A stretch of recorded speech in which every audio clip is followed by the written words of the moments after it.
And welcome to the Community Solutions Minnesota Radio Podcast. It's been a while, but we're back with a special election edition here. And we're going to talk crystal elections in this podcast. And always, to my right is Andrew Richter. Hey, how you doing, Jay? It's great to be back in my old stomping grounds here. Moved out of the city 6 months ago, but as always, I keep an eye on what's going on and have my, I can still consider this home. So I've got a hand in what's going on. And of course, some of the candidates are quite familiar. Maybe you've heard of them and we've talked about them before. It probably won't change, but we got a lot of fun stuff to go over, don't we? Absolutely. I mean, we almost could have done this same podcast, 4 years ago, in some respects, or 2 years ago. Well, I think they're going to sound familiar. I think that, unfortunately, the current council doesn't seem to get much respect from the people who they defeated. And this is a prediction I made a few years ago that things would get worse, not better. And I think that's largely what's happened as far as the temperament and the tone around here. And personally, just before we get into the elections here, there's nothing wrong, I don't think, with people disagreeing about ideas and direction. I expect there to be debate in the city and all that kind of stuff. But, we got some former office holders who aren't real happy. And I think it has nothing to do with issues. I think that's BS on their part. I think they just don't like that their power has been taken from them. They think of us as hooligans who are, have nothing better to do to sit in front of a computer, which is certainly not true. And, they don't like the fact that they don't have a monopoly over the news and over nobody's running unopposed anymore. It's just they don't control everything the way they used to. And I think they're lashing out. Yeah. And it's been that way for the past 2 years. I mean, since, with Renee, it's been 4 years. I mean, she still hasn't let it go. But especially in the last 2 years, since there's been a shift in focus on that council, we've seen former council members showing up at meetings. We've seen them trying to make a stink in public, and they don't have the facts. Yeah, and again, let me just back up. I don't have a problem with them showing up to meetings. They should. It's okay to be involved. There's nothing wrong with that. I just think the general disrespect shown to there's also been one thing I've noticed. There's been a generational shift. We've gone from old 60-year-old, I don't know how nice I want to be here, but we've gone from people of one generation, the average age of somebody. I mean, I'm 39 years old, and I think I'm older than the majority of the people on the council. So I think there's some of this, hey, who the hell are you? You don't know this. There's some of that attitude out there too. Just not wanting to turn it over to the next. And those are the people who are going to live in Crystal for the next 25 years. They should be deciding, and especially with the Met Council's 2040 plan, and as cities are going and completing their new comprehensive plans that are going to be for the next 10 years, which will really decide how things go for the next 20, 25, 30 years, we should have the people that are going to be living here over that next period deciding how things are going to be built. Yeah, and it's something you're not seeing, though, in a lot of cities. I mean, you really still see sort of the old guard in charge of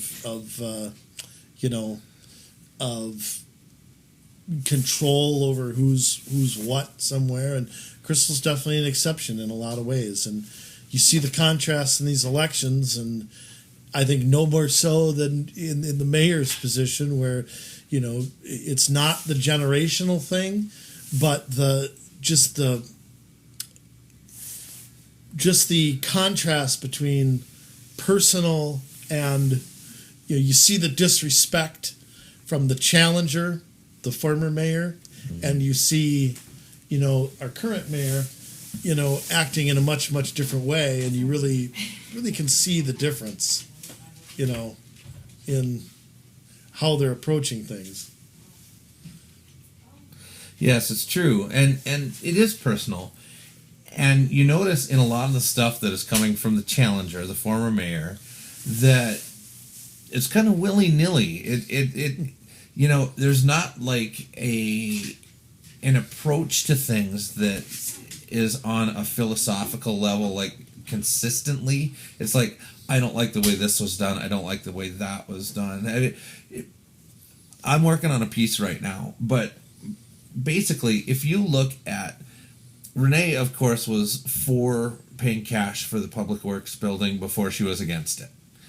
Now she's against it because she wanted to spread it out so future generations of people who live in Crystal can all share in that. So we spread the misery equally. We spread it equally. But if we look at her argument on the streets, she wants to keep the special assessment, which nails the homeowner at the time, not who might live there in 2 or 3 years. Well, and so they're not sharing in the cost. Well, and remember, I mean, the thing that I still can't understand, first off, the Public Works building is a dead issue. Yes. It's paid for. We're not going to refinance it somehow.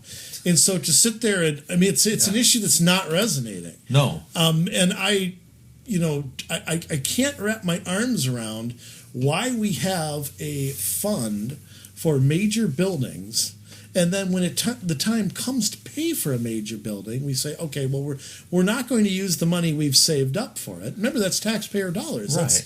That's nothing different than what we're paying for police and fire. It's just put in a different bucket. Yes. We're not going to do that. Now we're going to stick, and here are the numbers, folks. If we bonded the entire, and remember what Bowman has said about this. First thing she said, we caught her saying this in December of 2012 on her way out. She talked about how we were going to pay for the building, quote, up front. Her words. It's on our blog. We have the video. On her website now, she's claiming that she wanted to borrow at least $10 million to pay for a $13.5 million building. Now, that's with $10.5 million in the bank. Remember, at least means minimum. Yes. Okay?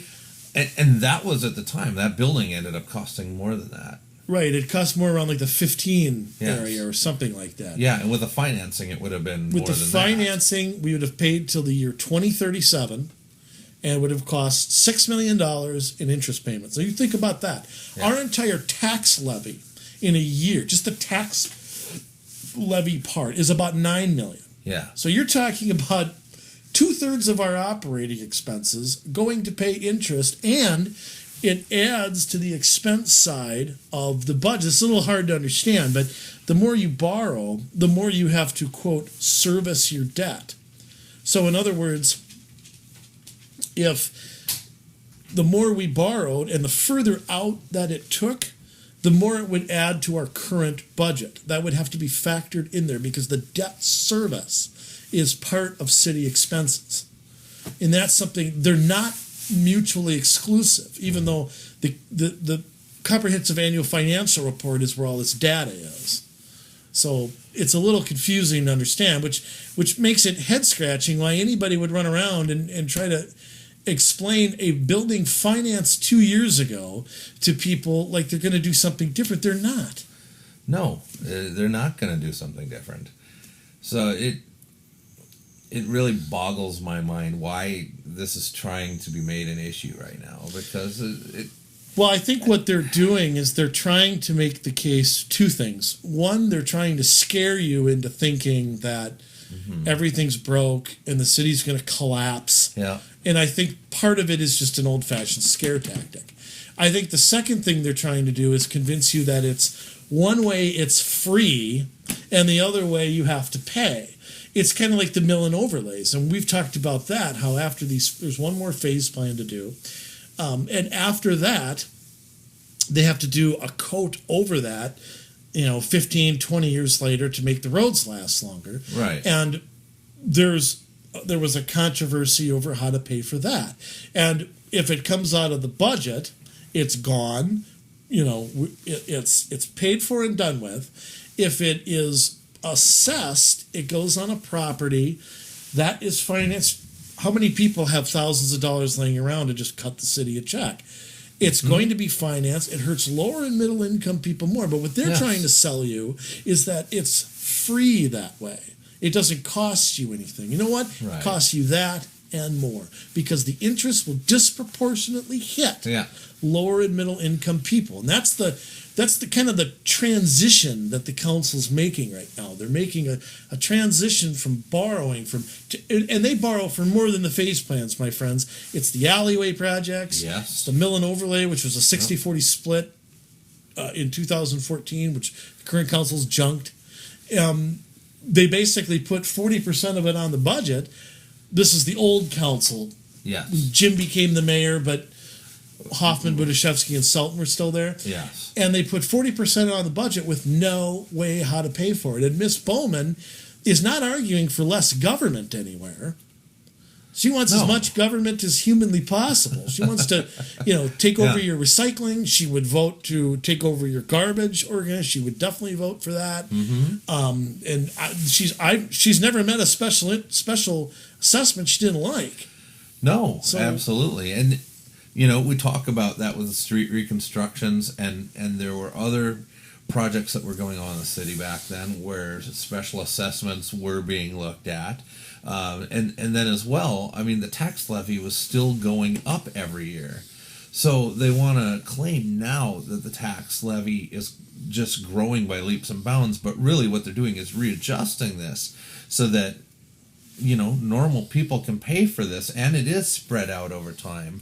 And when these special assessments go away, you're not going to get that surprise bill in the mail. Yeah, you're not going to get that shock. And I think, another thing to remember is the old way that they used to do things.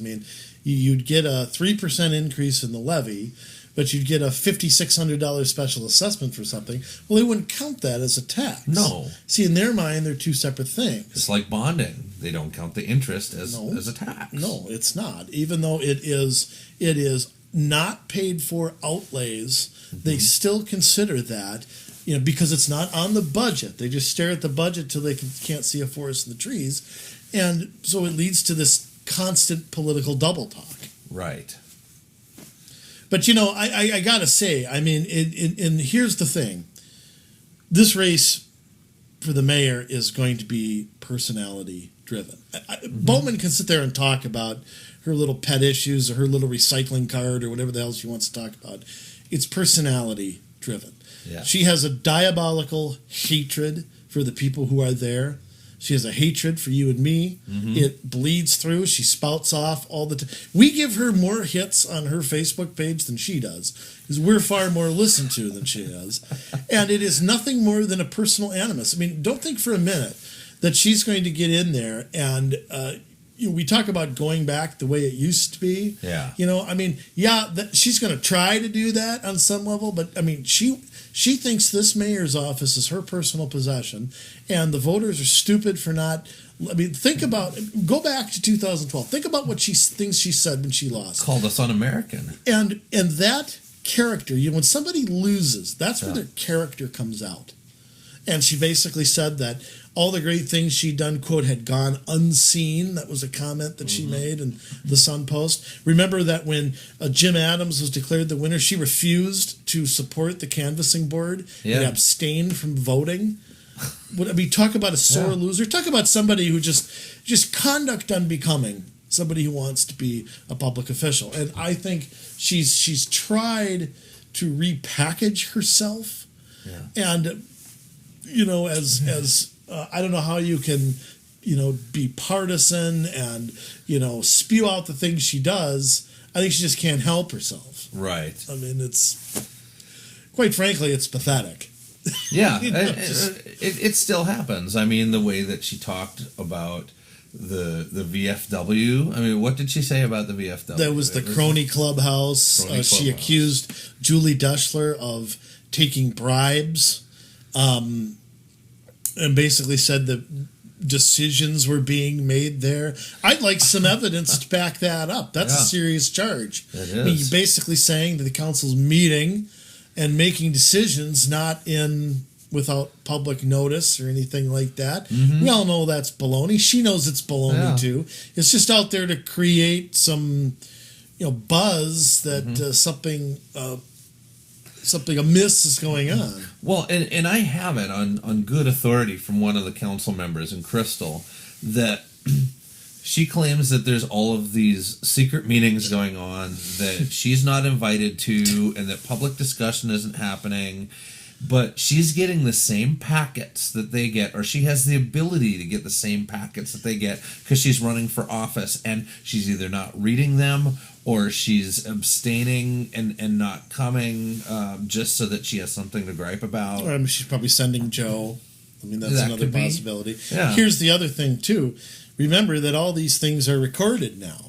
All the work sessions and that. They weren't when she was in office. That wasn't when she was in office. And getting all of the public, actually the entire public, has access now to the packets that the council gets to see. Yeah. I can't remember when that change was made, but that's something you and I bitched about for the longest time, that we couldn't see what the council could see before a work session or a meeting. Right. And you and I mean, I'm going to take credit. You and I are going to take credit. We fought for that. And the council didn't willingly throw it out there. Nope. It was done because people bitched. So, transparency is at an all-time high. I don't think that's an issue that's going to resonate this time. I just don't. Mm-hmm. The council members have never been more accessible. Yeah. They've never been easier to talk to. Yeah, you might disagree with them, but they don't hide from anybody. No. And when you look at this mayor's race, I mean, when you watch the forum, which I'm working on a piece for, I'm kind of saving it for a certain date. You really saw, I mean, first of all, the former mayor constantly referred to Mayor Adams as her opponent rather than Mayor Adams. There was no respect. You could see it in her face, how much she hated him. And Mayor Adams smiled. He got laughs. He had a very simple message. I mean, the contrast can't be any bigger than it is. But we have to put to rest this nonsense that the city's been fleeced or that there's 5 cents in the bank account. That is an absolute 110% lie. Yes. And a total misrepresentation of the truth. And from former Mayor Bowman, you go on down. I mean, you go right on down the line to the other races because she sort of has... Yeah, she has her favorites picked out. Yeah, I mean, she has her talking heads behind her. Yeah. You go down to a race like Section 1, where, Nancy LaRoche is running. She's been on the Charter Commission, the Park Board, has a real good, strong handle on a lot of the issues. Yeah. Her opponent, I'm going to be nice here, doesn't seem to have much of a grasp of city government.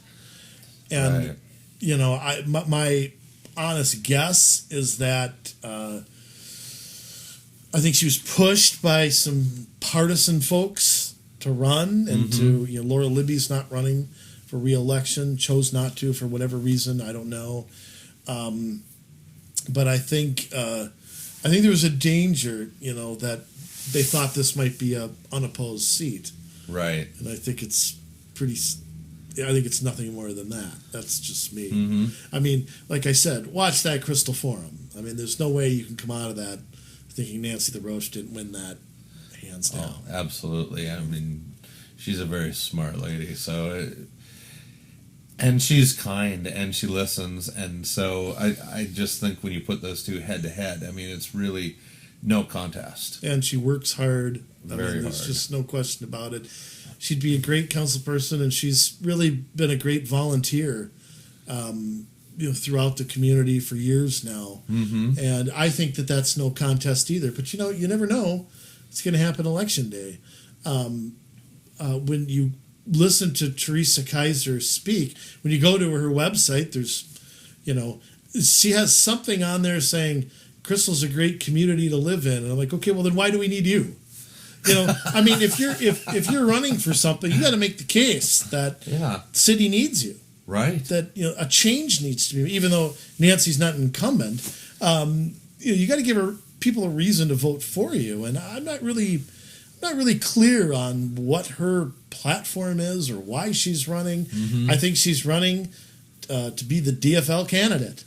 I think it's as simple as that. Yeah, well, and you're right. I mean, anytime Renee gets to speak in public, it's like, vote for me and also vote for Teresa Kaiser and Joy Wojciechowski. And they're not exactly campaigning for her. No. They've got their own troubles. Yeah, so it's kind of a head scratching race. I think if I kind of judge campaigns on 4 or 5 different ways. There's yard signs, there's their lip, there's their website and social media presence, there's just their demeanor, there's their knowledge on issues. You kind of have to put all that together. And I'm trying to find an area where I don't think Nancy LaRoche has an advantage, and I really can't come up with one. Yeah. So now, again, that means nothing on Election Day. Elections are goofy, and you can't predict what's going to happen in a city. But I think she's in good position in this race. I do too. Yeah. Now, Ward 3. Yes. I don't know what I can say about Mr. Budiszewski that I haven't said, and since he's quoted you, 2 years ago, he misquoted you. Lied about me in public at a debate. And you should wear that with a badge of honor. I do. That's I do. the thing. But the fact that he lost his ward in that election, I mean, he didn't win his ward and lose the other ward by enough to lose the election. He got slaughtered. And he got, and I can't put my finger on Ward 3 very well, because of all the races, that seems to be the one with sort of the least buzz, if you will. Yeah. John doesn't seem to be doing much. He has no website I can find. He has no. He blocked me from his Twitter account, but I have a way to access it anyway. He should take better care of his features on there, because I can access it no matter what he tries to do to block me. And I've seen about 5 yard signs from him, and they're pretty much all on his block. Yeah. So I don't know what he's doing or where he's going or who he's talking to.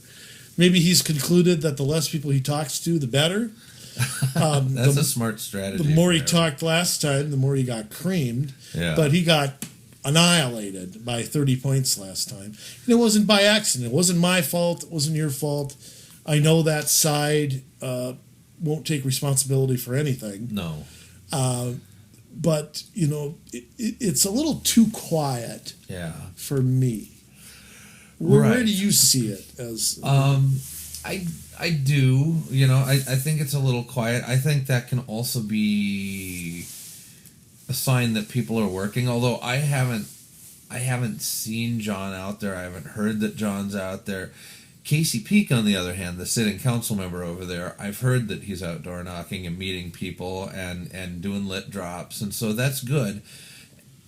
He is probably the smartest guy on that council. And that's not with disrespect to anybody else that's sitting on there now, because they're all pretty dang smart. But Casey, I mean, he brings something to that council that the other people don't. I mean, the way that he sees things, which I think is good, because it drives a lot of really good discussion. And I think if we lose Casey, we lose a lot of that, and I don't see John bringing that. I see John bringing obstructionism to what this council is doing if elected. Yeah, I see him as somebody who can't work with anybody. Yeah. I see former Mayor Bowman the same way. They're not there to. They're there to unravel anything they can unravel, and I think you're right. I think Casey is there to try to fix problems. Yeah. And the guy is a smart dude. I mean, he is a thinker. He does research, and he reads his packet word for word. I mean, he'd be a tough person, I think, to be without. I agree completely, and like I said, there's nothing I can say about Budiszewski I haven't said before, and I and here's the thing. I mean, is another guy. If you watch that forum, and I thought Casey fended him off as well as he could. Yeah. You can see just what an arrogant, pompous guy he is. I mean, Yeah.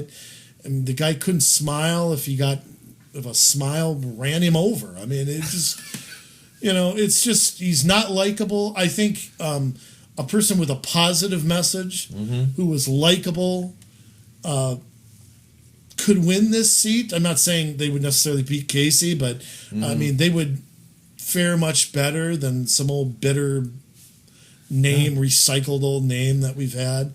So I think it's an uphill battle for John, and that's incumbents are tough to beat. Period. I mean, they're just tough no matter what. They are, and John does bring some name recognition. I don't think it's positive name recognition. That's the problem.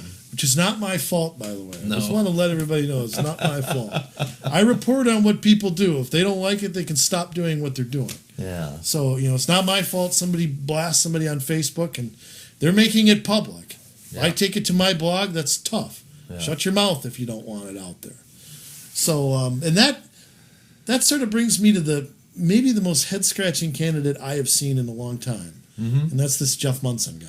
Oh boy! So we're at Ward 4 here, and you talk about a guy with an uphill battle. I mean, Yeah. I think I don't want to call a race here, but it's hard for me to see a set of circumstances in which Julie gets beat. Yeah.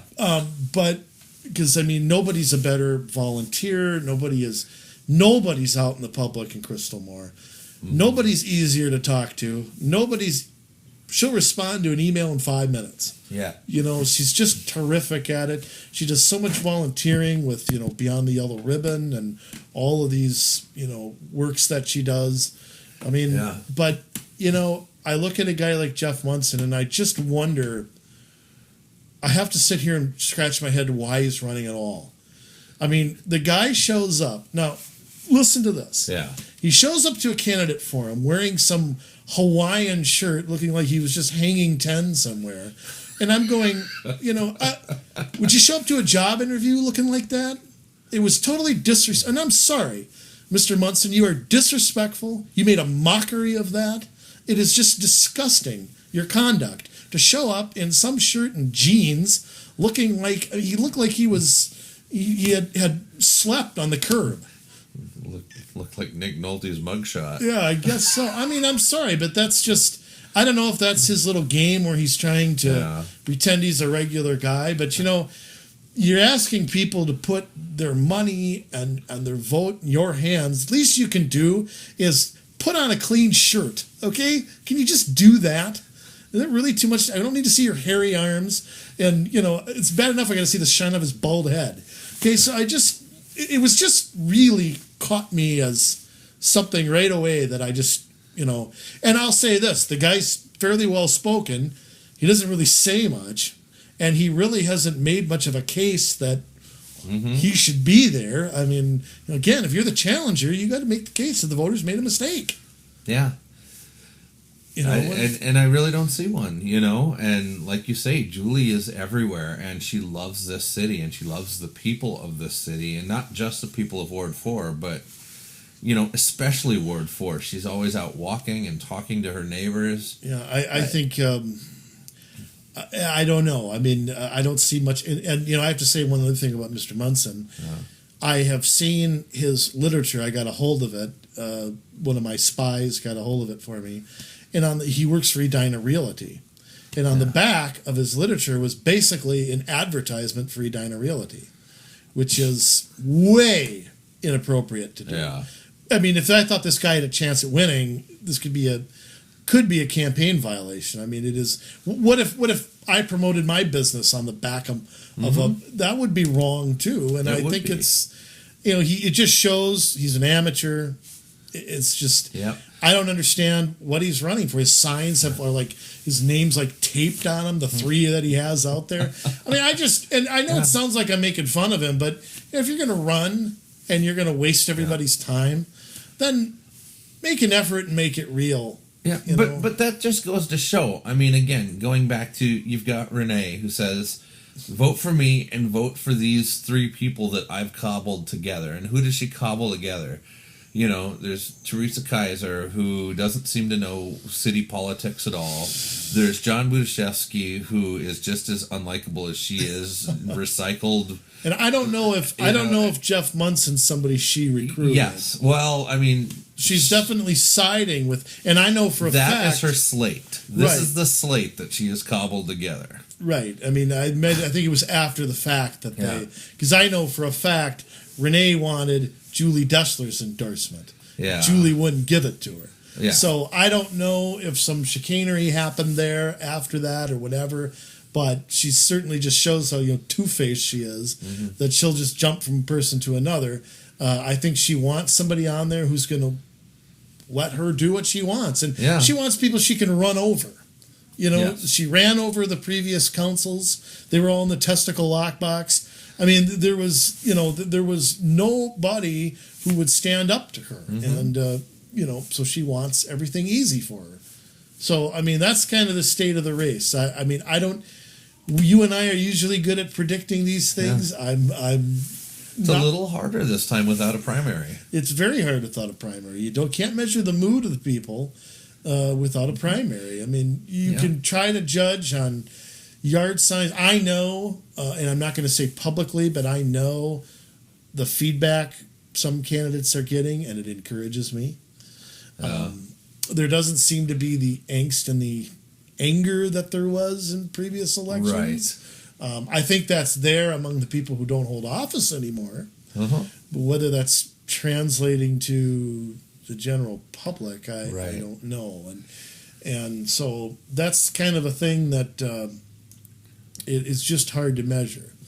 But I think the state of the race, the way it is right now, I think we're reading it pretty accurately. Right. And I want to give a plea here before we call this one wrapped. We're going through a presidential election cycle that a lot of people don't like either of our candidates. Of the major candidates. Yeah, the presidential candidates. That's going to cause a lot of people to want to stay home. I am going to encourage you to get out and vote for these guys at the local level, no matter what.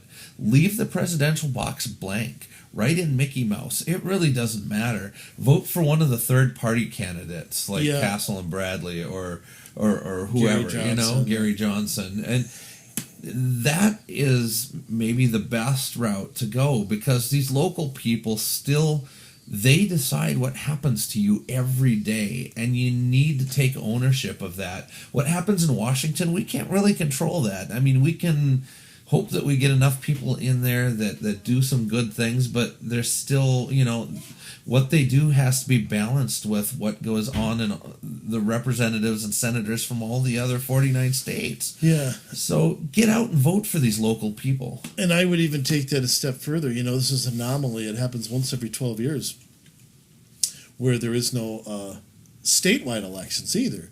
Right. Senators are up. Senators that are going to Washington, state senators are. And there are no constitutional offices in Minnesota either. This hasn't happened since 2004, and it happened in 1992. Yeah. And I do think turnout is going to be affected by it. Yeah. But I would renew that plea. I know some people that I've talked out of not voting because they didn't like Mr. Trump or Mrs. Clinton, which is a feeling I can understand. But there's far more at stake than just who's going to be president, which probably affects you the least when you really think about it. I mean, when you really think about what you can control and change, okay, the further down the ballot you go, the better your chances. Absolutely. So I would agree with that plea and get out and vote for these candidates who are working their asses off to make Crystal a better place and to make it, we want to be the shining example to the rest. We want people to copy us instead of copying their complete streets or their roundabouts. Okay, we want them to copy us. Yeah, because I tell you this: in the next couple of years, Met Council is done with their 2040 plan. We're going to have to put together our comprehensive plans. And do you want someone with like Renee Bowman and her three stooges that, or whoever she's got cobbled together at that time to do exactly what the Met Council wants them to do, or someone who's going to push the buttons a little bit, who's going to fight back a little bit, who's going to say, that's not good for Crystal, and make the Met Council work for whatever we end up giving them on that comprehensive plan. Right, and they have an obligation to work for Crystal and not to be part of the Get Along gang. Yeah. And Renee loves the Met Council, so that's what she's going to do. She does love it, no question about it. So. Yeah. All right. Well, I guess that wraps up the Crystal election preview, and we'll have to do one on the back end. Yes, and keep going to our blog. You will get daily information. I'm writing on Champlin too, which is where I moved to, and we'll have updates and stuff pretty much every single day from between now and election day. So keep on our blog at Community Solutions. mn.wordpress.com, or the short way, Jay. comsolutionsmn.com. 2 different ways. Come on, you can't screw it up. Or just Google my name. You'll find it. My name, yeah. Yeah, your name too. One of us. And you will find it. Until then, next time. We will see you.